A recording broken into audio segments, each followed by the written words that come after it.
Sony just did something kind of wild. They brought back the RX1 series, a camera line that hasn't seen an update in over 10 years. And to be honest, I personally and all of us really never thought that we would see this camera again. The RX1R III is their new camera, and it's a fixed lens full frame camera with a 61 megapixel sensor, a 35mm f2 built-in lens, and a price tag that's going to turn a lot of people away, $5,098. Now I know what you're probably thinking, a point and shoot camera for over $5,000? Yes, it's actually going to be a pretty hard sell for a lot of people, and for most people, you're never even going to consider purchasing this camera. But sometimes gear and cameras, it's not always about practicality, and this is a luxury item. It's kind of like a sports car in a lot of ways, where everybody maybe would want a sports car, doesn't really have a use for it, but it would be kind of cool to own one. That's kind of like what the RX1R III is. Now, if you're new to Sony, you've probably never heard of the RX1 lineup before, and that's understandable because the last version of this camera dropped back in 2015, about 10 years ago, and even then it was a very niche camera. But the people who did use the last version of this camera, they absolutely swore by it. It had sort of a cult following. So when Sony surprised us all with this release and was like, oh, hey, guess what? We released a version 3 of this camera 10 years later, none of us were really expecting it. But I do think it is kind of cool because they were willing to take a risk and target a much smaller demographic of creators, which brings me to who is this camera even for? And let's be clear, this is not a YouTube camera. It's not a hybrid camera. It's not for social media creators, anything like that. This is a very specific camera. It's a professional photographer's camera, specifically the kind of photographer who already owns something like the Sony A1 or an A9 III or an A7 IV potentially, and just wants a really compact everyday carry that still doesn't compromise on image quality. So yeah, super specific focus. And honestly, I actually kind of like that Sony brought back a camera line that doesn't apologize for having a specific target audience. It's not a super broad appeal, mass appeal kind of camera. It's designed for a specific type of person. Let's quickly talk about what I do like about this camera, because in a lot of ways it is really impressive. You are getting the same 61 megapixel full frame sensor from the A7R V, which means razor sharp detail, great dynamic range, and a lot of flexibility in post-production.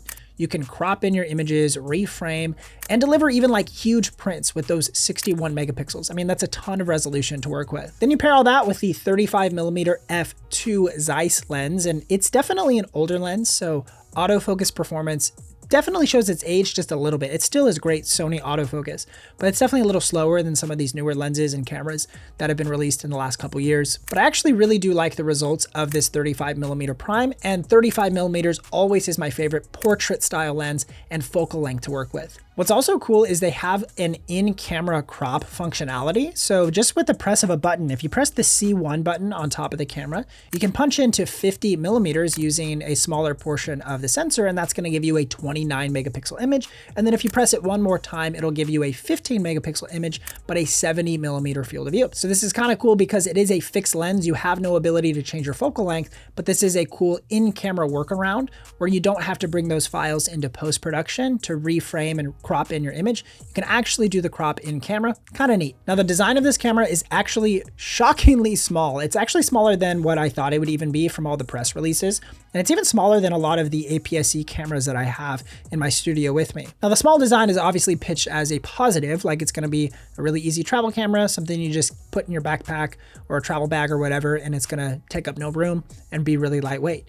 So yeah, all of that is kind of true, but at the same time, I really personally don't like the way this camera feels in my hand. Like it just doesn't really have anywhere to grip onto. And they have like a little thumb grip accessory, but it's like $300 to add to an already $5,100 camera. And then even like a lens hood is like $200. There's all these accessories that are really expensive that hikes up the price of this even more, which is wild. So I'm personally not the biggest fan of the ergonomics. I'd way rather shoot on something like my Sony A1 that's got a nice beefy grip for photography. And I don't even mind taking that as my travel camera. Now that doesn't mean I hate the design entirely. I do kind of like the design. I think it's interesting and it's fun to have a different style of camera and just have the option to shoot with it.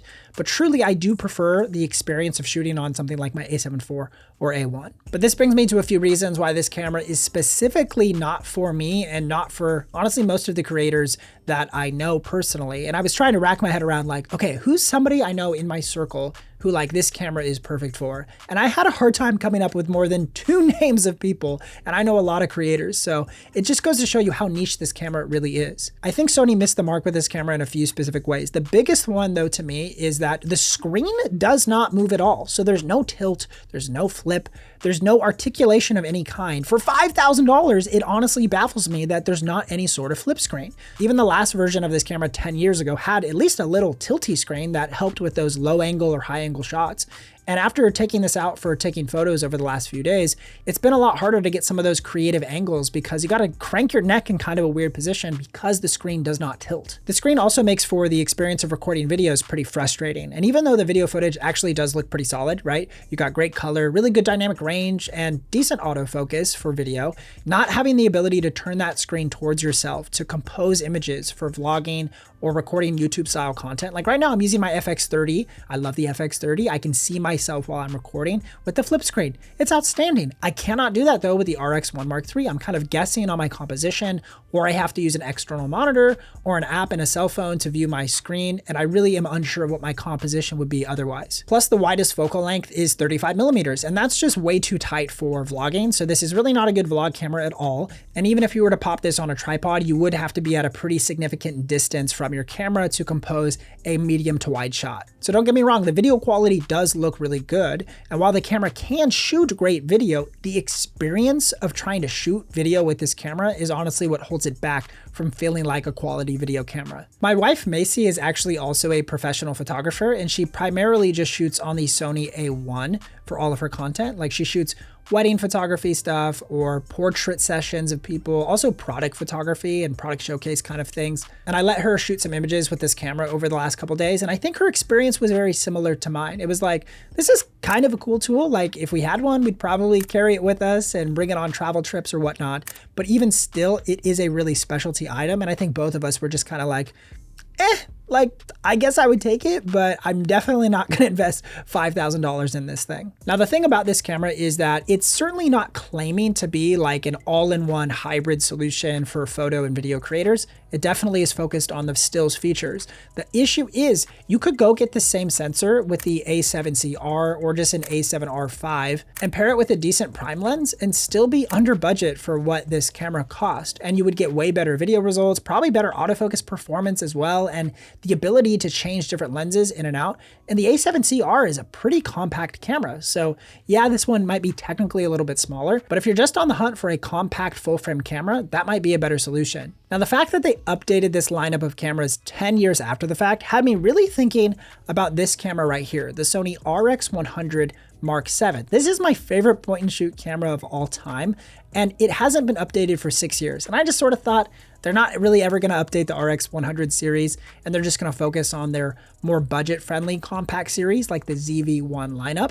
But now this has me totally rethinking, like maybe Sony hasn't forgotten about their more premium and niche products, and they're open to the idea of upgrading something like the RX100 series. Imagine an update to this camera where it gave us 10-bit video to give us that better Sony color. Maybe they added a hot shoe on it somewhere to be able to mount different microphone accessories a little bit easier. Maybe they could increase the body size just a little bit as well to fit a larger sensor, like an APS-C size sensor instead of the 1-inch sensor that's in here. And they could produce all that for a price point between like $1,800 and $2,000. I think a camera like this would fly off the shelves and serve a way bigger audience like YouTube creators, travel creators, content creators for social media, etc. And it'd be a more accessible price at around $2,000. So who knows? I never thought they would update the RX1 series, so maybe they'll actually do something with the RX100. Until that time though, I'm probably still going to be using the RX100 for my main travel camera. All my family trips that we take to Disneyland, like this is the camera that I prefer to take. It's a fun camera, easy to use, and it doesn't cost $5,000 to get up and running. I am curious to hear our community's thoughts about the RX1R release. Like, what do you think about this camera? $5,000? Is this a camera that actually interests you, or do you think Sony missed the mark here? Let us know down in the comments below. And if you're curious to check out my review of all of Sony's more affordable point and shoot cameras like the RX100 or the ZV-1, you can actually click or tap the screen right here to check out that video, and I'll see you in the next one.